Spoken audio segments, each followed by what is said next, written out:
$8.7 billion. That's how much more it's costing the Canadian government to buy a new fleet of F-35 fighter jets, according to a new Auditor General's report.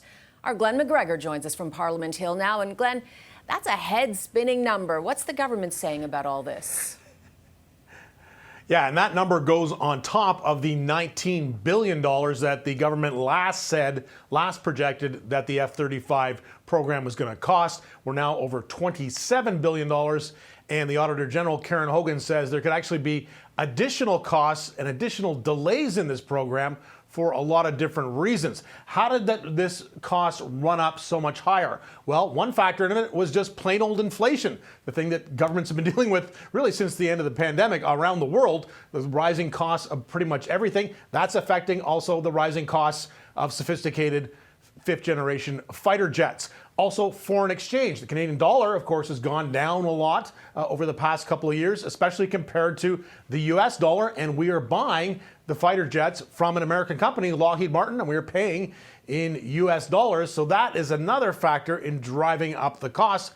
But Karen Hogan says there could be more costs to come in the future because of the need to build more infrastructure to support these airplanes, as well as hiring enough pilots to do it. Listen to what she said this morning. This is a really long project, and in order to be ready to receive those planes, something needs to happen to fill the gap for trained pilots and to have the infrastructure ready, because right now the interim measures are only going to see additional costs. So she's saying costs could go up in future. However, this project has been politically charged really since the beginning, when Stephen Harper first set out, when he was Prime Minister, set out to first acquire the F-35s to replace Canada's aging fleet of CF-18s that go back to the early 1980s. They settled on the F-35. Then when Justin Trudeau and the Liberals came to power in 2015, they decided to cancel that project and put it out for retendering to see if there were other competitor jets, say the Saab Griffin made by the Swedish company, or the Dassault Falcon made by a French company. Those are potential replacements. of Mirage, also made by Dassault, could be used, and they would be cheaper versions. But ultimately, Canada settled again in 2017 on the F-35s, and that's where this current procurement project went on. But Mark Carney, upon becoming Liberal leader and then Prime Minister, right in the midst of all these trade threats from Donald Trump, responded to some of the suggestions that we maybe consider tearing up this contract, because if the United States doesn't affect our sovereignty and doesn't want to trade openly and freely with us, maybe we want to cancel this jets and buy jets from another country that is more amenable to us, more of an ally. So he commissioned the Department of National Defense to do a study. That study is ongoing right now and should report back sometime in the summer to say whether or not we should proceed with this to buy these jets. But listen to the Defense Minister, David McGuinty, coming out of a cabinet meeting this morning. What he had to say about it, he sounds like this project is still very much a go. Here's what McGuinty had to say. We've already acquired 16 F-35 fighter jets. We'll be taking possession of those 16 F-35 fighter jets in the next several months, by the new year at the latest.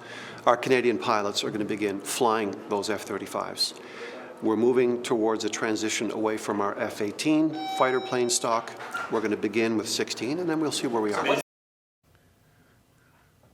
We'll see where we are after taking delivery of the initial 16 fighter jets, McGuinty says.